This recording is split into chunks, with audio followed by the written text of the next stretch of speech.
Everybody, for reminding me yesterday. That's right. Well, we are at 8:29, and y'all know that I am a stickler for time. I don't like to waste nobody's time at all.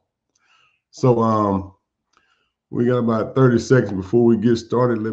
I think I get everything set up right. And we're about ready to get started. Pastor Hull, you want to start with some opening remarks? Well, absolutely. Good morning, everybody. So happy to be here. So grateful that we are continuing this journey with the municipal project. At the risk of being overly redundant, I'd like to just kind of repeat why we're here and what we hope to get out of this. The municipal project has actually three goals. Goal number one is to increase and improve municipal voter turnout. Out of all of the cycles in voting, municipal voting for our mayors and our city council, it's the lowest turnout. And interestingly enough, one of our guests this morning can speak to that because his first foray into public office was as mayor of his town. He was one of the youngest mayors in for a long period of time. Number two, we're trying to identify and train individuals who municipal leaders, not just in municipal government, but in municipal leaders. One of the things that we will be covering down the road is how to develop issues in your community. And even if one does not become a candidate for mayor or city council or a candidate for the board of aldermen, he or she should still be trained. We don't have good, solid, adequate training for individuals who are leaders. We have a lot of leaders, but we don't have a lot of trained leaders.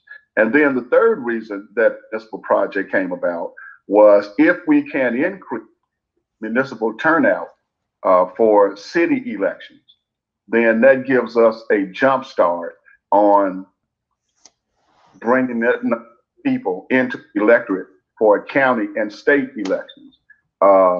We can really turn this state purple in 2023. We honestly can.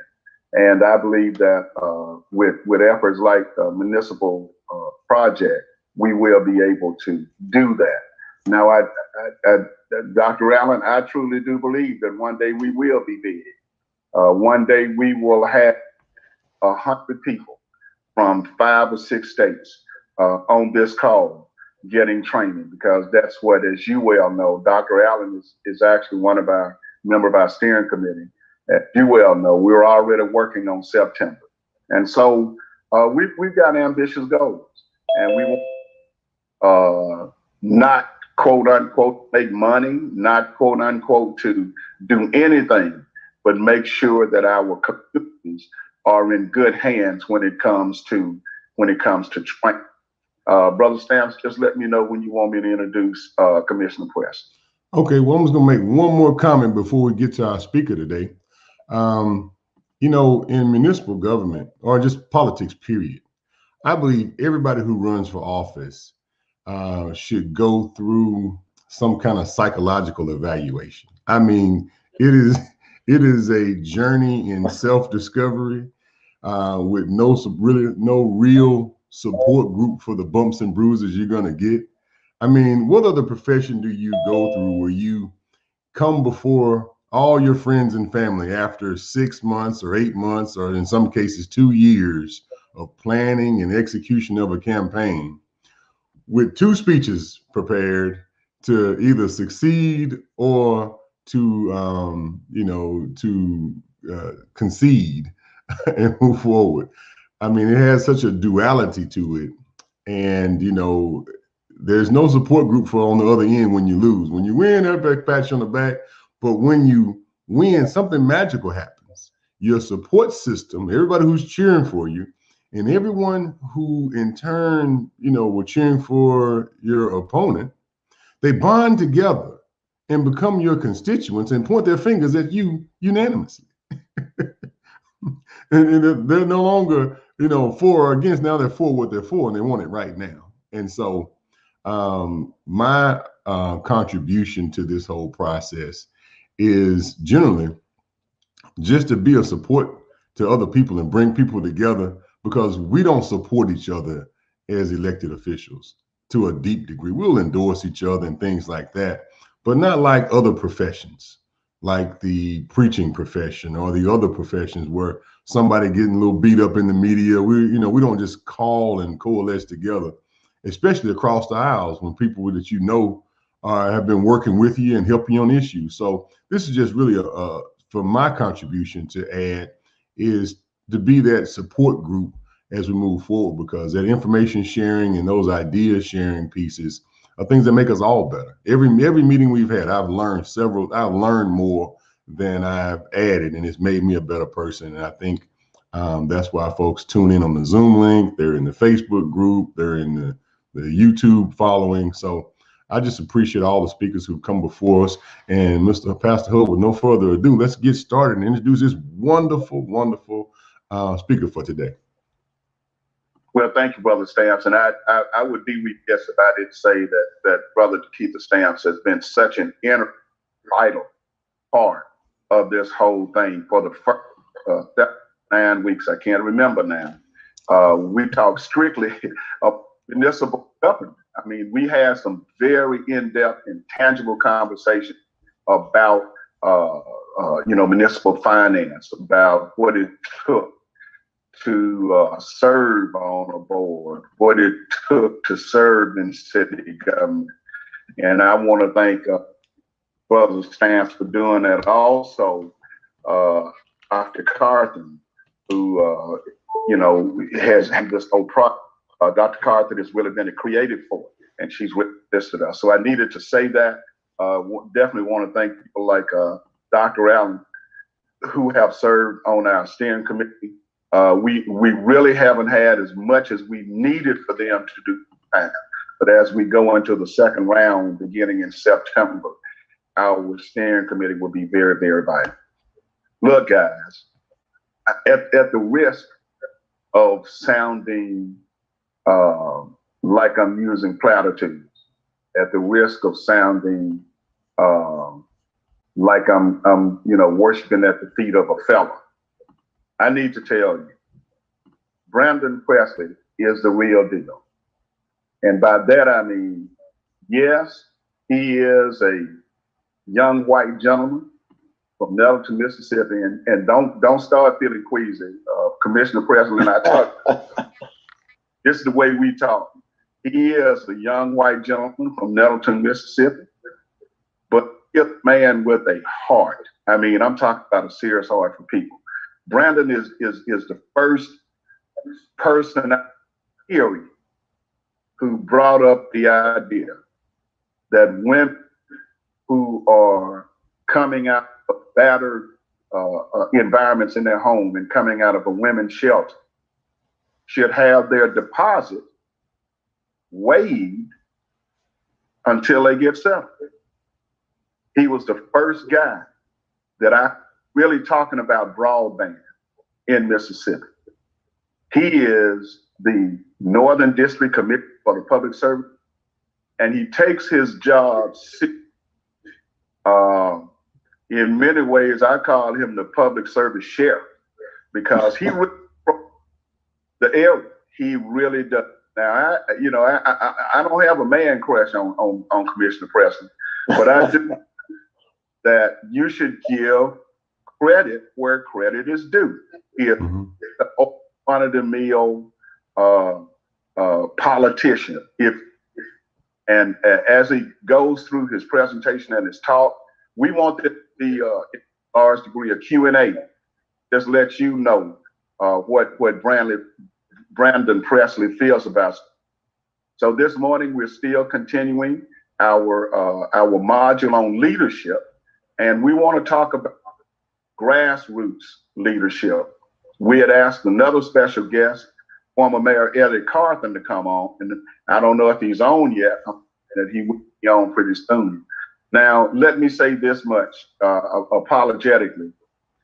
Brother Stamps, at about 5 minutes until 9, I'm going to have to duck out, because I'm president of our ministerial alliance, and we have very, very important meeting at 9 o'clock. And we schedule that because I have another Zoom church meeting at 11 o'clock. And so I'm getting stacked and stacked. But you will be in good hands, folks, with Brother Stamps and Commissioner Presely. With that, let me introduce my good friend, a man that I think is going places in Mississippi and has already taken us a place that we've never gone before. My friend, Brandon Presely. Commissioner? Thank you, Pastor Hull, and thank you, Representative Stamps. It's an honor to be with y'all this morning. And more than anything, before any worth of any remarks I'm going to make, first thing is thank y'all for doing what you're doing. There has just been a serious lack in our state for a long, long time of these type of events that bring people together. And there's no doubt that every one of them that, as James just mentioned, there's going to be information that we all take back and we all learn from one another. That's been one of our biggest weak spots, you know, as we look electorally across Mississippi. If we've not, as Democrats, we've not, as leaders in the state, brought together our folks for more of a conversation. And then unfortunately what happens is, you know, many folks, you don't see them until election year.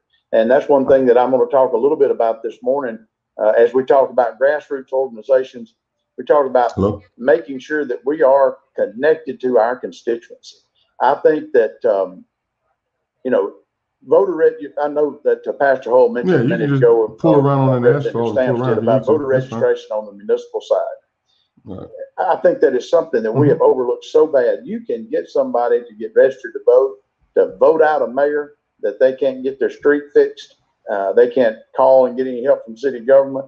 They will register to vote for that. And when they feel like they actually have in numbers practically the chance to elect somebody and to make that change on the local level, they feel like they got a real shot at being able to do that versus sometimes getting people to register in a presidential race where we know is a much, you know, obviously a higher up the flagpole type of race, but it is on the local level, in my opinion, where the rubber meets the road, to use that worn out old phrase. It's also where I do think that issues bubble up. One of the great strengths for local leaders and those who are in municipal government is the proximity to the people. I remember when I got elected, as James mentioned, I was 23 years old, and Governor Bill O'Lane, I was still living at the time, called me and said, "Brandon, I just want you to know, it's easier to be governor of Mississippi than it is to be mayor in a town of 2,000 people." And I said, "How in the world do you figure that?" He said, "Look, they have to call long distance to get me. They'll come to your house." This meeting is being recorded. I think that's very, very true. And that is, some people run from that. Some people get mad at that. Some elected officials, it's like they take office and then they want to hide from the people. I think that's the opposite approach that makes the most sense, both politically, and it's really the wrong way to be a public official. Engagement with communities, engagement with everyone in a constituency helps bring those issues to the fore. I mean, there are things in which I learned. I've held over 200 town hall meetings since I've been on the Public Service Commission in every county in my district, in big communities, small communities, communities that are barely a community in the sense of a wide place in the road. And James mentioned it a minute ago about the broadband issue.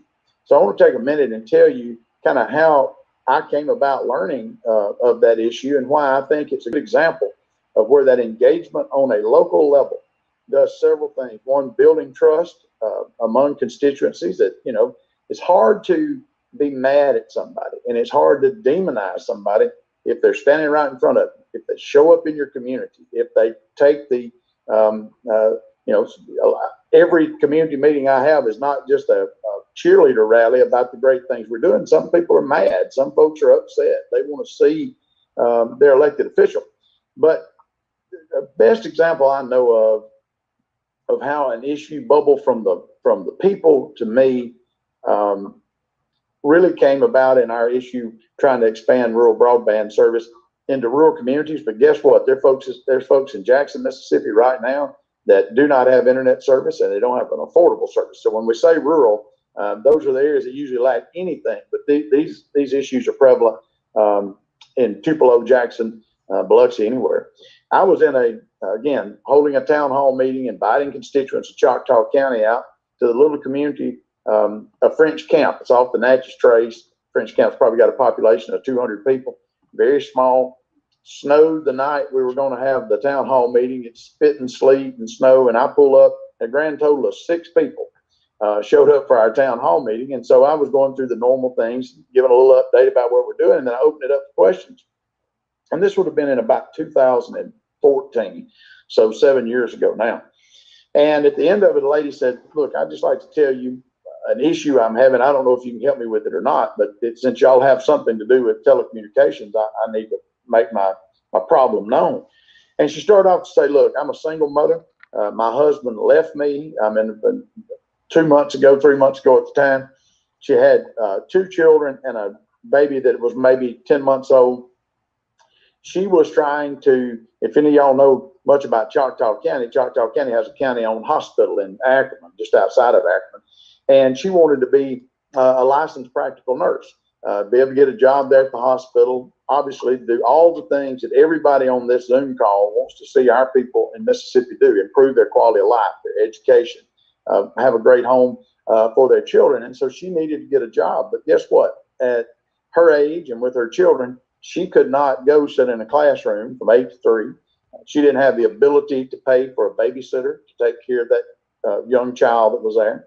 And so she was doing online courses with Holmes Community College to try to get this degree and do the work that she could do. And she told me, she said, when it rained, I have to go and sit outside of the French Camp Library. And when she said sit outside, she meant take a folding chair, sit under the window, because it wasn't the Wi-Fi router would not put the signal far enough out in the parking lot. And she said when it rained, she sat in the car, waited till it quit raining. When it was cold, she carried a coat and sat in the chair and wrapped up in a blanket. Her kids would play out there while she was doing homework. And I had internet service at my house. Obviously, my heart would have been, had I known of this issue long before that, to try to work on it. But it never became real. It never crystallized till you see that individual, that citizen of our state, that is our fellow man, that is struggling with something that we've got to fix. And so luckily, fast forward 7 years now, a lot of water under the bridge, a lot of organizing that I'm going to talk a little bit about how we got this broadband issue kicked off, and really through the things that y'all are talking about, organization, leadership, lobbying from citizens, not from the corporate lobbyists, but where citizens' voices become important. Fast forward to today, and because of that one conversation that I had and those that I've started picking up, on this problem more and more, today we have been able to work and pass monumental legislation that in Mississippi today, as we sit here this morning, we have the largest expansion of fiber to the home broadband service of any state in the United States of America.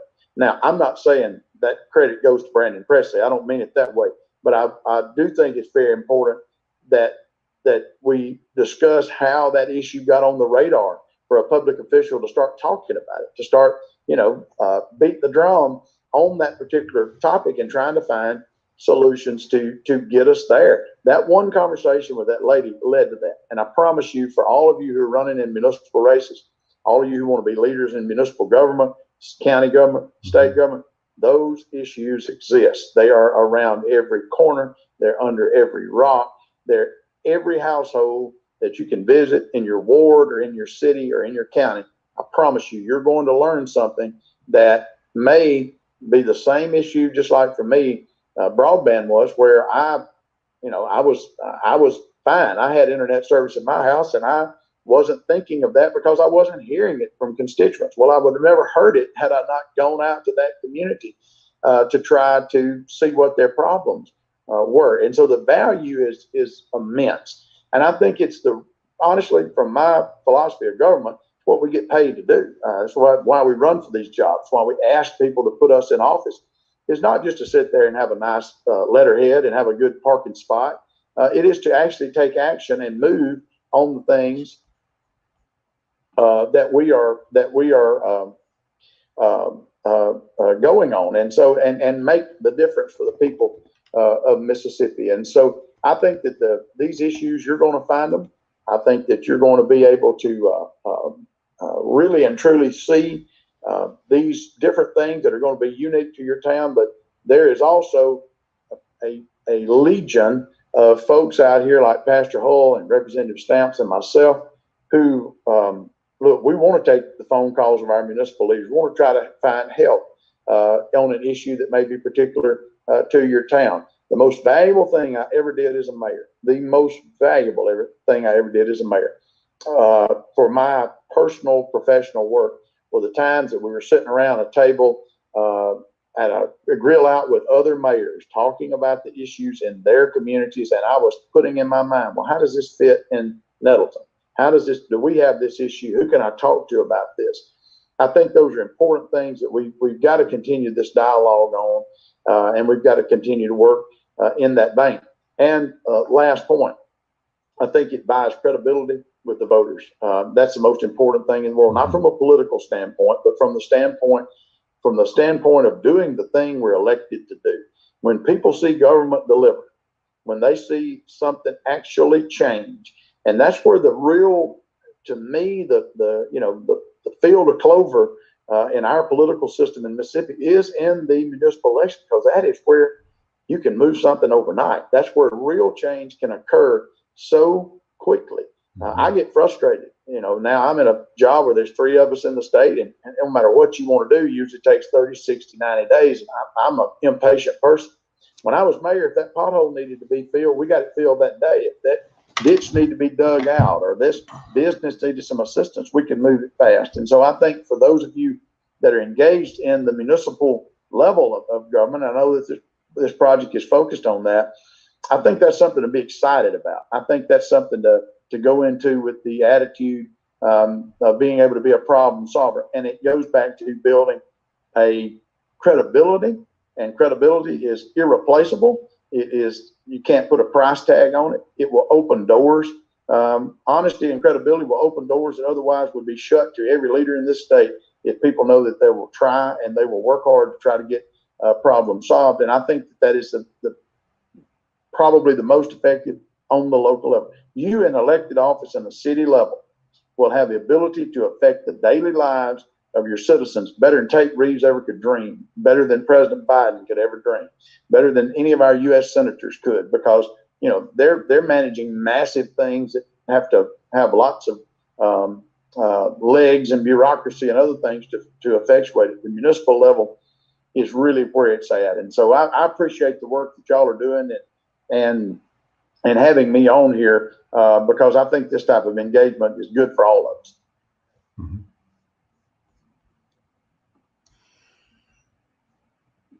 Well, you're totally correct, Commissioner.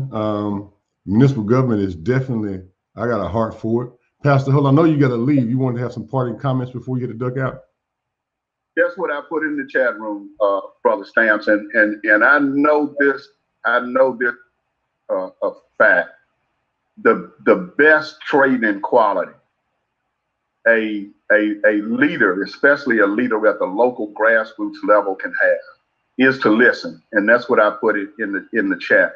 I think Brother Stamps has talked about this directly a couple of times. He's alluded to it several other times. And, we can avail ourselves to somebody like Brandon, because Commissioner Presely, 23 years old.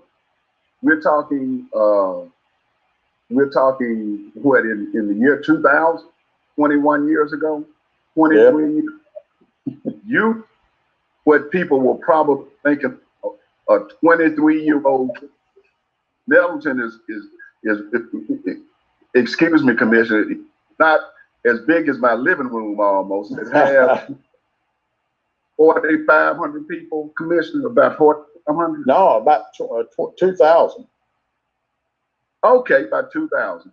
And you can imagine that a lot of those old heads, a lot of those guys who wanted things to stay the same, absolutely suspected Brandon of being they did not want in office. But he did. In the year 2000, he was 23, and he did it by listening. He did it by being out there and listening and being able to open Yes, I'm going to leave, but this is what I really like about politicians on the national level and sometimes on the state level, not necessarily so much on the local level, that we can take lessons from. Many times, national and statewide politicians will go on what they call a listening tour, and they do it honestly and sincerely. I remember several years ago when Mitt Romney was running for president. They covered him several times. Mitt Romney listened, and if he hadn't been running against our beloved and esteemed President Barack Obama, he probably would have made some inroads with a lot of folks because he had that very distinct quality of listening. And so I'm gonna duck out here. Thank you, Commissioner.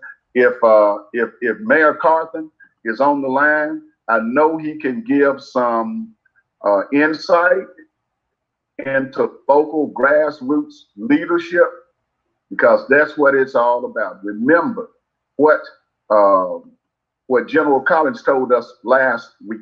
He told us that in order to be effective in what you do, be the best where you are.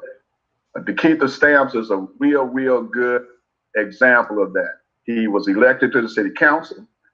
He ran for the public service commissioner in the central district, and then he ran for state representative. And I believe that he's one of our young leaders who's going somewhere. And I mean that sincerely. I truly do.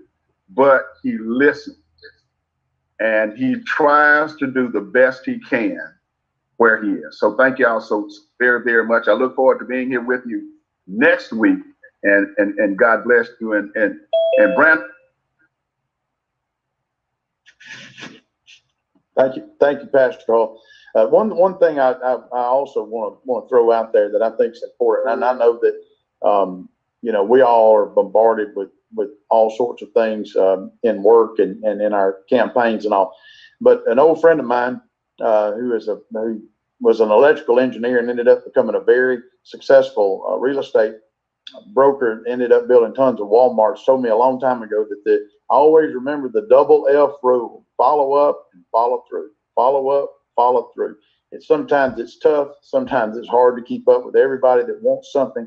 But that is, to me, one of the best things that can, again, build that loyalty among constituents, not just from a political side, but from earning the paycheck that we get paid to have to be in government, is the follow up and follow through. And I'm not saying that this morning as somebody that gets an A+ in it every day or every time. But I think that as we go about that, particularly on a local level, when that person can call an elected leader and get a response and get something carried through, it makes all the difference in the world. And I put in the chat box, I put my cell phone number and my email address in case anybody on here ever was to need me for anything. Well, we definitely appreciate that, Commissioner Presely. That was a great jewel right there. Follow up and follow through. If you can just make your goal that's definitely it's not always easy. It's not always easy, but it's the thing to strive for. So we're going to open up for questions now. I know we got a great audience here, both on the Zoom and inside the Facebook group. We'll go around the robin. We'll start off with Dr. Allen. You have any questions, Dr. Allen?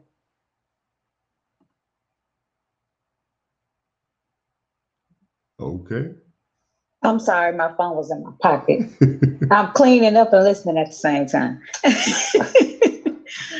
No, I don't have any questions right at this moment, but I do want to say it was an excellent presentation. And I believe they said you were 23 when you first got elected into office. Yes, ma'am. I just want to just congratulate you on that, because I've had from so many people, are you old enough to run for, to be an elected official? And I'm 40. So I think that's just wonderful and very inspirational.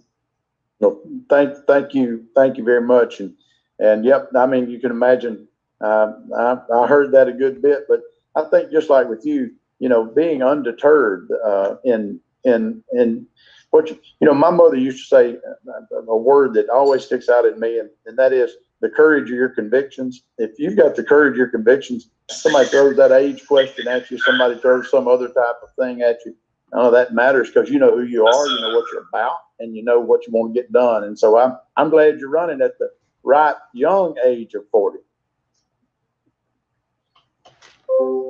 Thank you. Keep being awesome. Hey, DeKeither, you came back to see us today. So we appreciate that. A comment, Ms. Thomas, you have a question today? Good morning. Thank you very much for this presentation. I feel the same as Dr. Allen. I too will be 40 this year, and I've heard quite a bit or enough to make me think about it is, oh, you seem young, or that I am not from this community. I've lived here in Oxford, Mississippi for almost 10 years. And so it is refreshing to hear that you started early in your 20s. So thank you. And I've taken good notes, and I feel very strongly about that engagement and community piece. That is what I have been sharing. I go out for the first time today, canvassing, and I plan to do some listening today. And I think that is key, is that follow up and follow through and listening and seeing what you can do to help residents with their needs. Take a notebook with you and a pen. Got it. I used to always suggest that to people. Seriously, when somebody says that they tell you got a problem, that's how you lead that conversation off, is what do you need done? And you've got a clipboard with a pen there. That shows business. You're there. You want to talk about how good the flowers look and how's grandma and that sort of thing. But these jobs are about getting something done. And you see so many people that go out canvassing, the candidate themselves, and they're not, again, it's all about them. It's not about the voter. And I think that's something I know I think is a great thing as you go about doing it. So thank you for running. Thank you. It's definitely all about the constituent. Yep. Especially when you canvass. That was a great tidbit right there. If y'all write that down, remember, take a notebook, listen, jot their ideas down, jot the issues down, and then turn around and research a few solutions. And when you can go back to that person and point them to navigate them, as I call it, through the process, because there's a process for everything. And you might not be able to solve it, but if you can start routing people through the process, the better you'll be. Let's go to Ms. Porter. How you doing, ma'am? Are you okay today? I am. How you guys doing? I'm doing well. I did enjoy that presentation, and I'm just going to let you know I'm going to steal that follow up and follow through from you. That's right. It resonated with me. And also what you said about when you're canvassing being about the constituents. I guess I knew it was always about the constituents, but until you said that, I'm like, oh yeah, I need to really be focusing more on their needs opposed to, talking about me. So thank you for that. I promise you on that notebook idea that we talked about a minute ago, the good thing about that also is you'll be able, y'all are like me. We got text messages going off, Zooms going off, emails, this, that, and the other. It's so easy to kind of forget some of this stuff. But when Miss Jones or Mr. Smith or whomever sees you get that notebook out with that pen and write down, 115 Elm Street needs ditch cleaned out. Mr. Jones, what's your cell phone number? I want to write that down.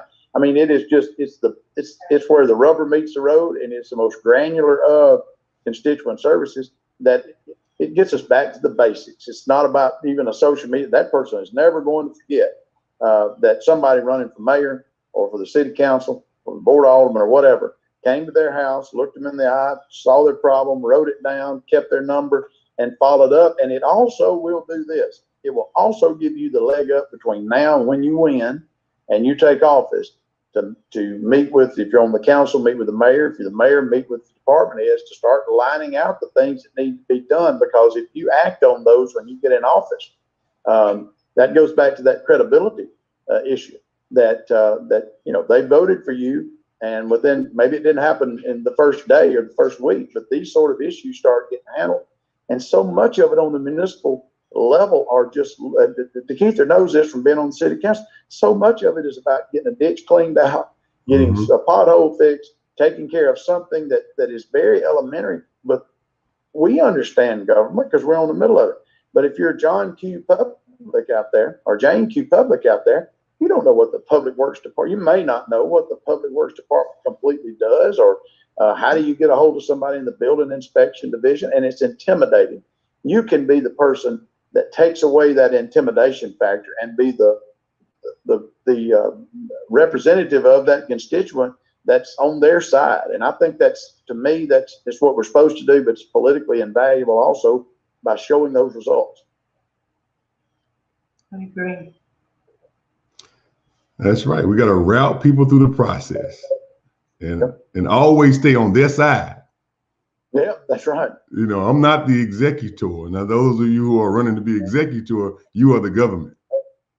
But for those who are representatives, council people, all the people and such, you represent people. The mayor represents the city. So make sure you stay. I got a call from a good friend of mine the other day that was lives out of state and was having a problem with the phone and getting a bill taken off their charge or something. And he told me, he said, I just can't tell you how good it felt to get somebody as a customer service representative said, well, we're not going to let them do this to you. We're not going to let this happen. We're going to get that corrected.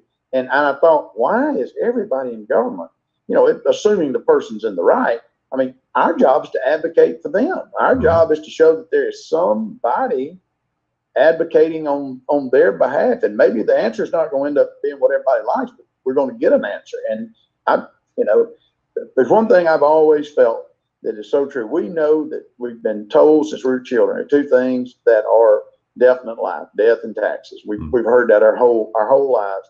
The average Mississippian and the average person you're going to be representing understands they're going to pay property taxes, and nobody likes to see them go up. That's a nation. But what really irritates citizens is when they call their government and they need just something elementary handled or need something big handled, and they get treated as if they're a nuisance, as if they're the enemy, as if they're ignorant and shouldn't. Why are you calling asking the fire department a question about building inspections? Well, shouldn't you know better? Well, the average citizen doesn't know that.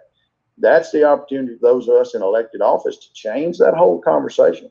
We should be about quality, superior customer service. And if you do that, A, you're doing the right thing in the job you've been elected to do. But B, it also will make you a much, much, much more effective public servant. Totally right. Couldn't have said it better myself, Commissioner. Ms. Bundle, how you doing this morning?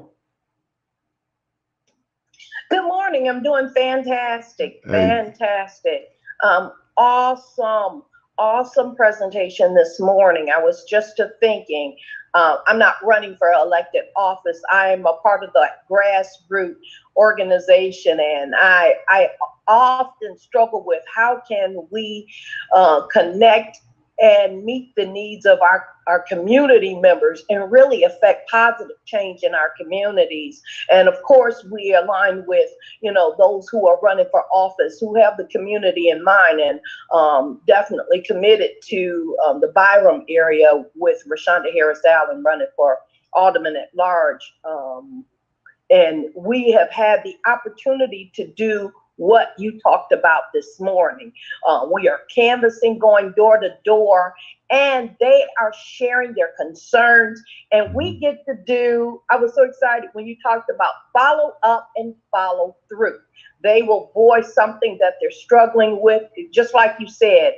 Maybe there's a public works issue. There's a clog in their system and they don't know who to call. We don't make promises about, well, we're going to solve this, but we commit to walk with them through it. And we were able to connect the constituents to the resource that they needed to address the problems that they were experiencing. And then we called them back and said, well, how did that work for you? Do you need anything else, you know, as you process what you're going through? And that was just a really honest approach to really getting in the community, hearing what they say, and being an advocate, especially as a leader, especially as an elected official. And I wanted to say, I was thinking also that in order to gain confidence, the confidence of our constituents is the ability to listen and hear what they're saying, and just taking time out to just hear them. And if they believe that you hear them, they will trust the leadership. So I thank you so much for your presentation. I truly, from my heart, appreciate it, because I am concerned about how can we gain the confidence of our constituents, as I support Dr. Allen as she runs, and as I do grassroots activities in that area. And like you said, it is listening, hearing them, following up, and following through. So thank you so much. Thank you. And one point I would throw in there on just what you said a minute ago, as people look at whatever issue they may have, let's be, you know, in all honesty, government is a mystery to, in many ways, some of us have been in it 20 years, but imagine you're just a citizen and you don't know, you know, you may call the fire department for an issue that's a park and rec issue. You may call the building inspector for an issue that's really with the water and sewer department. That doesn't make them bad people. It just means that they don't understand the proper channels. We get calls at my office all the time. As Representative Stamps knows, we have a ton of issues, and we will get calls about stuff that does not have one close thing to do with what the Public Service Commission does. But we don't throw somebody off and say, oh, well, that's not our problem. You need to call the insurance commissioner. No, no, no. We say, now, Ms. Smith, that doesn't come under us. But what we're going to do, we're going to take your phone number, and my staff has got an admin person that's their equivalent at the insurance. We got a list of them at the insurance commissioner's office, and we call and say, Ms. Smith contacted us. We know we don't have anything to do with this. We're asking for somebody to call her, and now who can we tell her is going to call her? And we nail that down for Ms. Smith, and we call her back and say, all right, we got your message over to the insurance commission. You should be hearing from, you know, Jane Doe sometime today, and here's their number if you don't hear from them. That takes 2 minutes. It takes 2 minutes, but it puts government on the side of the people again. I mean, when I was elected mayor, we had some guys that had good employees, but worked at the water and sewer department for a long time. And as I was campaigning, one of the things I heard was, well, we just, you know, these people are not friendly, or you ask a question and we don't, you know, we don't understand the answer. And I told those folks that when I got elected that day, I still found the notebook the other day where I'd made these bullet points 20 years ago. You got to understand, our citizens are not engineers. They don't have a PhD in water and sewer. They understand paying a water bill. They understand, and there are going to be some questions, and we're going to treat them as if you treat them as if I were the one calling as the mayor. And if you always do that, that's the standard rule. You're never going to really get into a thing. One of the key things is turning government back around to a customer service oriented type of approach that really puts the public squarely in the driver's seat and lets them know that there's somebody there that will help them untangle this mystery of how to get something done. You know, we say often that you should never get better service at the Waffle House than you do at government. Yep. When I come in the Waffle House, hey, good morning, how you doing? How can I help you? That's right. And I tell the folks in the office, if I have to walk in here and feel like I don't have good service, I'm gonna go down to the Waffle House and get some of them folks to come in here and get or Chick-fil-A. That's right. right, a Chick-fil-A, and I'm gonna get them to get this good health insurance, this retirement, and this salary, because that's what our constituents deserve is better service than you get at the Waffle House. And that's what, and DeKeither, you know, that's what people hate. I mean, I don't care what political party, urban, rural, suburban, you name it. when they feel as if they just get bumped from one agency to the next agency, and somebody so like you've ruined their day because you called to ask them about how to get your tax form filled out that you don't know about. I mean, that is where people get irate, and it's where on a municipal level, I go back to this, y'all, it is you're dealing with such I don't want to say a small amount of people. These are big cities in many cases, but it's much more finite that you can kind of get your arms around and know that person in your ward.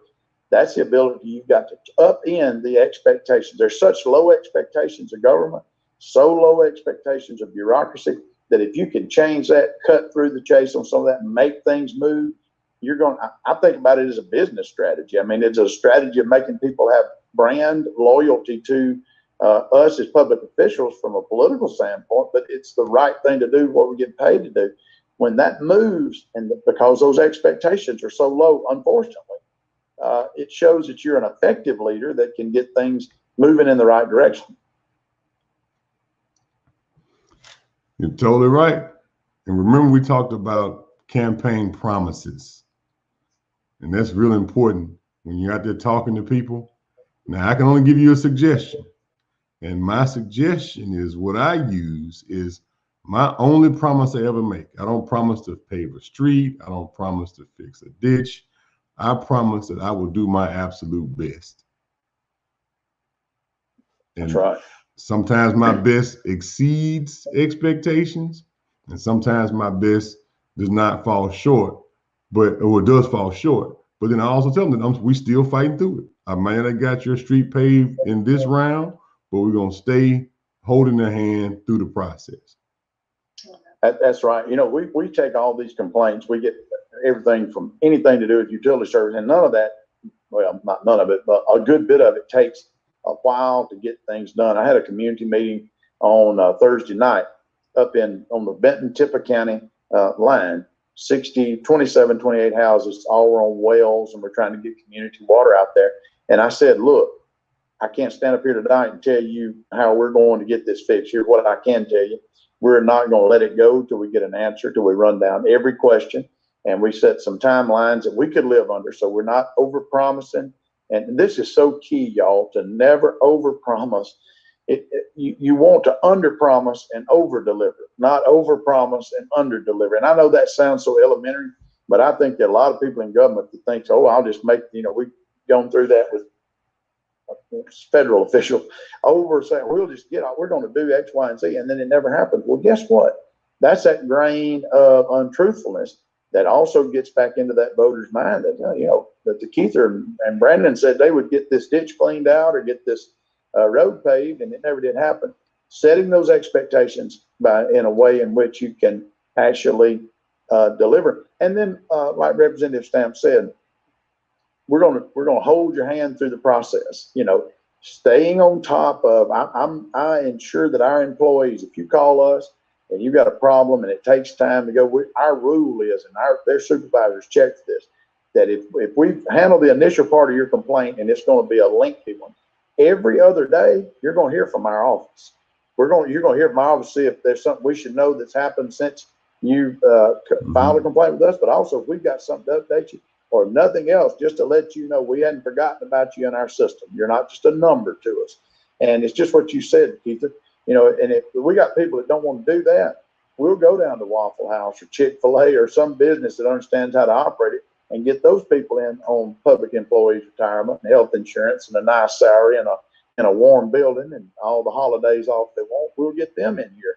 That's the attitude that I think will make government work. And the great thing about it is what we get paid to do. Hey, I think I'm the biggest Waffle House recruiter in the state. Let's make sure we get everybody's question. Dr. Carthan, how you doing this morning? You got a question or a comment for Commissioner Presely? She may be on mute there. Ms. Doris, how you doing today? How's the campaign going out there for you? Ms. Doris Henson? Can you hear me? I can hear you. Okay. Well, I enjoyed the part of the presentation that I was able to get in on. And it helps to know, to have the information, follow up and follow through. And on our campaign here, I noticed that some of the candidates come around. Ms. Doris, could you let Commissioner Presely know where your campaign is and where you're working? We're up in Lee County, and I'm with a grassroots organization called Community Outreach Services in Lee County. We are a resource and cultural organization that support voter registration, social issues here in our community.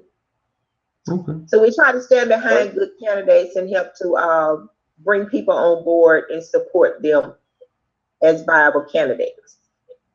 Here, I have noticed that we do need more of our candidates listening to the people here on the ground. And sometimes people are saying the same thing over and over. And I think the breakdown is either the candidates are listening or either they have a different agenda, but we're just gonna have to keep saying that until they follow through, until we get some result, because people have been screaming and saying the same thing for a long time. And I'm hoping that through initiatives like this, we can understand how to identify who's really hearing what we're saying. Okay. So just keep track of folks you talk to and continue to work in that area. And thank you for your comment, Ms. Henson. We're going to go back around through everyone just so that Commissioner Presely can know who he's talking to. Let's go back through Ms. Thomas. Just introduce yourself and where you're running in the office that you are pursuing. We'll go back through everyone in our audience. And if you want to, put your camera on so you can see your face. Okay. So I am running for alderperson in Ward 2 in Oxford, Mississippi. I saw your Facebook page one day. Oh, yay! Good. Okay, Ms. Bundle.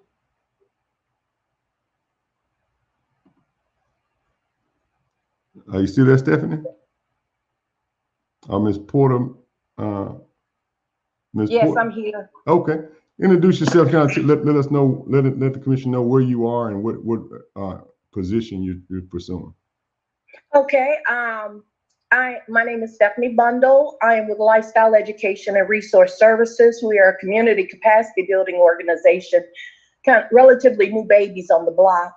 And we are serving in the Byram, Mississippi, as well as all the surrounding counties in the state of Mississippi. We work in different areas. And right now we are currently working with Rashonda Harris Allen as she runs for alderman at large in the city of Byram, Mississippi. So we are, I'm supporting her, and that's my personal endeavor there. And just really trying to see how we can get involved in community concerns and initiatives, and how we can better connect to residents, not just of the Byram County, but counties throughout the state of Mississippi. We want to be an organization that offers that advocacy, that support, and connection to resources throughout the state. Great. That's wonderful. Okay. Ms. Porter Medley. Hello, yes, my name is Petite Porter Medley. I'm running for alderman at large in Ridgeland, Mississippi. How's the campaign going up there? Oh, it's going. It's going okay. I'm doing, I did some, I wanted to tell you, remember when you said the fundraiser, look in your contact list on your phone? One day, because it's time for me to order some things, and I was like, okay, I need to do a fundraiser, in which I am, going to do a official fundraiser. But I said, DeKeither said, start with the people, the contact, list in your phone, and it absolutely worked. I just sent out like a blast to pretty much everybody in my contact list, and I just And I received, thank you. So I have to say thank you. That's a good idea. Hey, if you have a friend that won't give you $25, they may not be your friend. Yeah. Okay. Right. And it's people that, that were we're not good friends, but, we have connected at one point in time, everybody pretty much gave. And so I really appreciate that. Gave me a good boost. For most of these municipal races, the stuff you needed, you already have. Kind of like that old Bible story where it talks about what the woman needs is in the house. Mm-hmm. For a lot of us, the stuff is in your phone. Yeah. And if y'all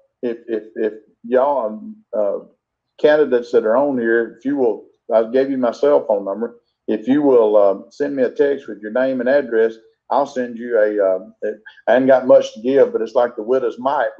I'll make sure you get a contribution from me too to help boost you up a little bit. Oh, thank you so much. Look at God. Look at that. Glad to do it. Look, we've all been there, right?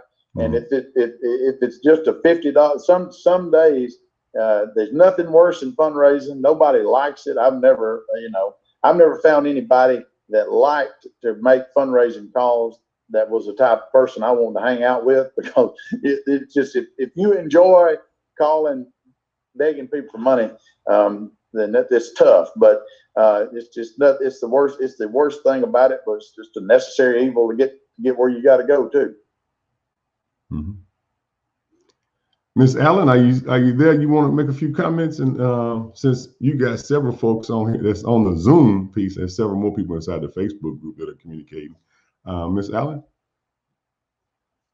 No, I'm trying to turn my camera. Okay. Hello, everyone. My name is Rashonda Harris Allen. I'm running for Alderman at Large here in Byron, Mississippi. And it's been an exciting race. And because I did have to run in the primary. It was a Democratic primary, and I'm just so grateful I made it through that.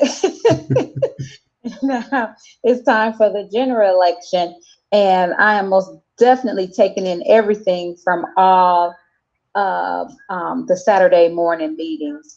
I'm grateful for everyone who has been on, and I just appreciate Commissioner Presely, right?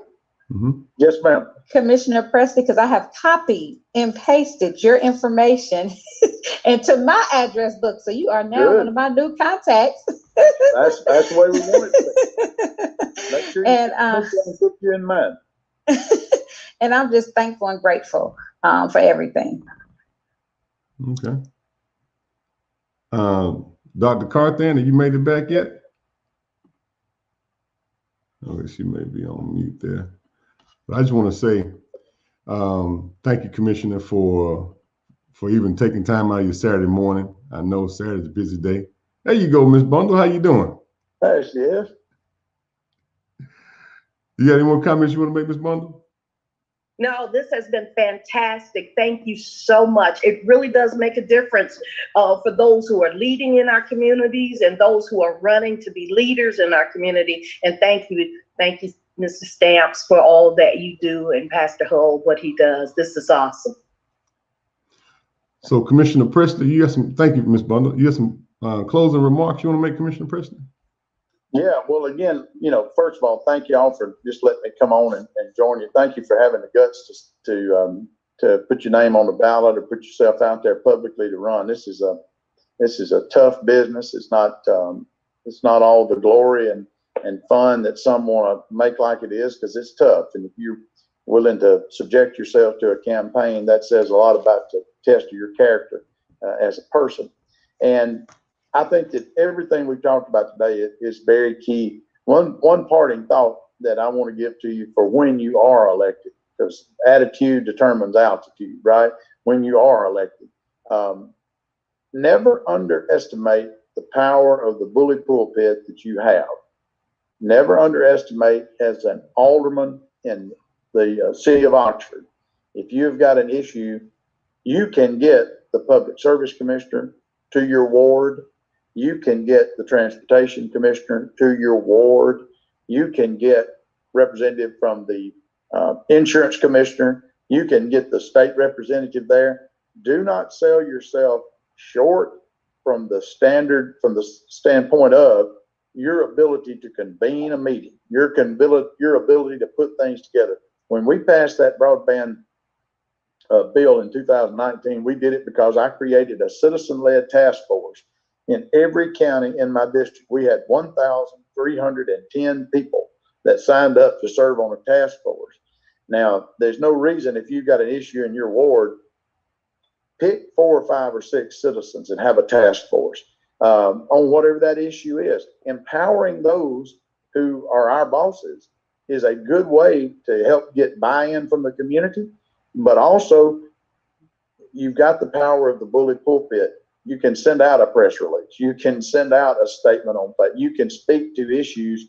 And I think that's a key thing that will help also make you more confident in the sense that you're actually reorienting things to a spot where you are actually forcing the change agent. So don't ever underestimate that. It's going to be a big part of a big tool that's in your toolbox, and just don't let that get rusty once you get in there.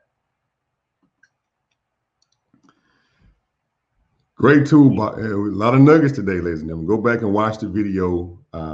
If you tuned in later or maybe tuned out, I always go back and rewatch things because you never know what you just may not have picked up.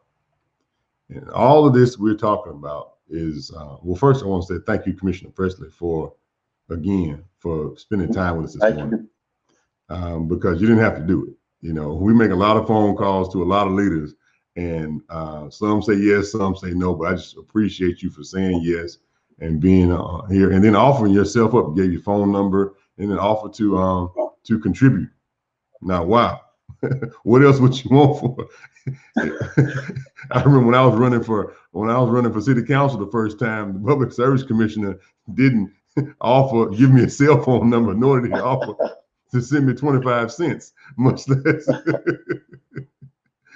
you know. So that speaks to the value that we're creating here. And you know, all of this is an effort to try to bring down fear. I think a lot of elected officials and people running for office have this fear, you know, and fear can take you one or two ways. You can forget everything and retreat, or you can forget everything and rise up. And I want everybody to rise up, eliminate the fears you have, the inhibitions, because this journey into public service is not easy. And it calls for folks who really have a heart for people to do it. And that's how we change Mississippi and America. Because I believe the world has gotten a little narcissistic and a little about people when it really were about themselves, and it really should be about people. So thank you for continuing to help us to realign this ship called America and start to move things towards being more representative of people and solution-based. So thanks again, everyone, for participating. I want to say, first off, thanks to Dr. Carthan for engineering and being the glue that pulls us together, because when you got two folks like myself and Pastor Hull, you got to have somebody with some good sense and common sense put together, and that's what Dr. Carthan brings to the table. We appreciate you. Are you on, Dr. Carthan? You want to say a few words before we go? She normally doesn't say too many words. Oh, I enjoyed it. Thank you, everybody, for joining. Well, and also Pastor Hull, we appreciate him in his absence and his multiple roles that he plays and bringing folks together to be a part of this. So next week, we got another great class next week. Same time, as Batman, you say, same bat time, same bat channel, same link. So you can definitely tune back in next week for another portion of the municipal project and route other people to it. You can send folks out the information, invite them to the Facebook group, share them the video and all kinds of things. And also give us a testimonial, because we're trying to grow this. And, you know, I think we had 20 or so folks that have tuned in different ways. And as we continue to do it, you know, next election will be the county elections coming up next, and the midterms, and, you know, and so we'll continue to move forward, try to make Mississippi a better place. And we're trying to recruit some of our Republican friends to come on too. You know, we've had one, but we're trying to recruit more folks, more diversity, so we can just work together. And that's one thing that we don't do enough of is working together in order to get some things done. So we appreciate everybody for tuning in. Again, thanks a lot, Commissioner Presely, for helping us out today. And we look forward to continuing to use these resources called our collective genius. So thanks a lot, everybody. God bless. And we'll see y'all next week for another session of the Municipal Project. All right. Bye-bye. Thank you. Thank you all. Thank you. Thank everybody. you. Mhm. It was great. Have a great day.